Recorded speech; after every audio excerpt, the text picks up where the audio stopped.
ये बड़ी अच्छी आपने अभी 3 C's बताई है ना, करेज, कन्विक्शन और कैश। बिल्कुल। ये तीनों बहुत जरूरी है।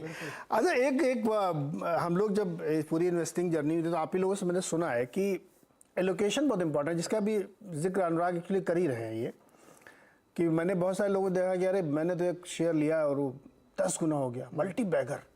तो मन में आता है यार ये तो अरबपति हो गए होंगे। बाद में पता लगा उन्होंने 100 शेयर ही लिए थे और रुपया भी 10,000 बना पाए। बिल्कुल।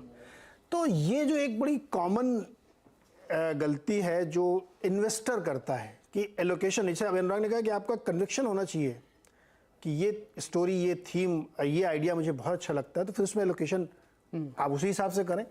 लेकिन इसके लिए वो करेज नहीं होता कि यार करें कि ना करें, सब पैसा एक ही जगह। अच्छा इसमें थ्योरीज चलती, सब पैसा एक जगह मत डालना, तो ये कैसे डिसाइड करें? नहीं सर, इसमें हो जाता है अगर, क्योंकि करेज कहाँ से आएगा? करेज आएगा कन्विक्शन से कि आपने कुछ चीज़ को समझा है, या तो आप उसके सब्जेक्ट मैटर एक्सपर्ट हैं, आप उस इंडस्ट्री से हैं, जिस इंडस्ट्री का आपको स्टॉक दिख रहा है, आपको पता चल रहा है ये कंपनी बहुत अच्छी है, मेरी इंडस्ट्री की है। आप फाइनेंशियल सर्विसेज हैं, आप समझ रहे हैं ये बैंक बहुत अच्छा कर रहा है, ये NBFC बहुत अच्छी कर रही है। तो अगर वो कन्विक्शन है तो फिर करेज अपने आप आ जाएगा। पर अगर करेज नहीं है, क्योंकि आपको मालूम नहीं, कहीं सुनी बात है, आपने सुन ली कि किसी ने बोल दिया तो आप ले रहे हैं, तो कन्विक्शन के लिए अपना रिसर्च बहुत ज़रूरी है। और प्रॉब्लम ये है कि एक आम इन्वेस्टर है, उसके पास ना इसका समय है कि वो अपना रिसर्च कर ले, सब कर ले। तो या तो वो सिर्फ ऐसी कंपनीज में इन्वेस्ट करें जिनके बारे में वो समझ सकते हैं, जो उनके सेक्टर से हैं, जिसमें वो काम करते हैं, या फिर वो एलोकेट ऐसी जगह करें जहाँ पे कोई फंड मैनेजर है जो उनकी तरफ से काम कर रहा है, रिसर्च कर रहा है, जिसका अच्छा ट्रैक रिकॉर्ड है। मेरे हिसाब से वेल्थ क्रिएशन का इन इक्विटी मार्केट, ये 2 तरीके हैं जिससे कन्विक्शन आ सकती है। नहीं तो कन्विक्शन नहीं आएगी, और कन्विक्शन नहीं आएगी तो पूरा करेज नहीं आएगा। आपकी बात एकदम ठीक है, अच्छा स्टॉक लोग लेते हैं, कोई कहेगा कि मैंने टाइटन लिया था 10 रुपये पे, कोई कहेगा मैंने बजाज फाइनेंस लिया था 12 रुपये पे। पर आपकी बात एकदम ठीक है, वो मतलब उससे कोई फर्क नहीं पड़ा, मतलब लिए कितने थे? बिल्कुल बिल्कुल ठीक बात है। तो आइडिया अगर अच्छा मिले तो फिर उसमें एलोकेशन बढ़ा, ये एक बहुत बड़ी चीज़ को हम एक्सप्लोर करेंगे भी। अनुराग के पास चलेंगे। तो अनुराग, ये जो सवाल है एलोकेशन बढ़ाए, आइडिया अच्छा ढूंढें, इसके लिए कोई फार्मूला है क्या, कोई तरीका है क्या? हाँ नीरज जी, देखिए, before we come to the formula, एक चीज को ना हम बहुत अंडर एस्टिमेट करते हैं। वो ये कि हमें लगता है कई बार कि 15% रिटर्न कुछ नहीं है। हाँ, 15% कंपाउंडिंग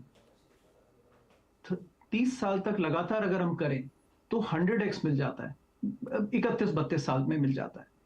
देखिए, तो 15x की कंपाउंडिंग स्टोरी भी अगर आपको मिल रही है 32 साल तक, तो आप 100x पे पहुंच जाएंगे, जो कि बहुत बड़ी बात है। अगर आप मतलब 1 करोड़ से शुरू करें तो आप देखिए 100 करोड़ पे पहुंच सकते हैं।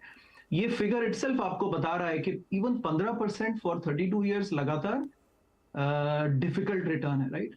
तो एक तो उसको अंडर एस्टिमेट ना करें। अगर आप रीजनेबल कैपिटल एलोकेट कर पाते हैं और 15% रिटर्न निकालना, देखिए उसके लिए आपको इतनी रिसर्च नहीं करनी कि आपने कोई ऐसा हीरा ढूंढना है जो कि और किसी को पता ही नहीं है।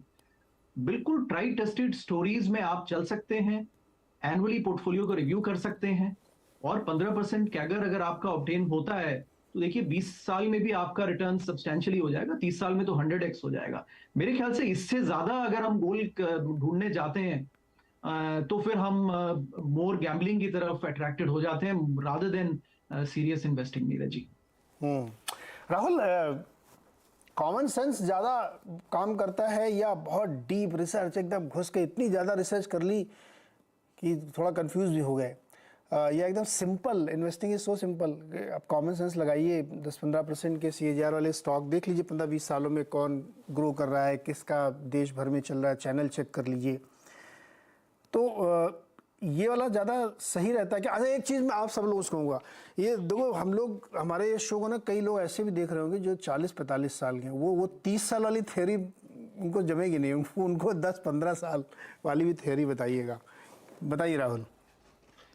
तो नीरज जी, अक्सर कहा जाता है कि common sense is the most uncommon thing when you are trying to apply to various parts of life.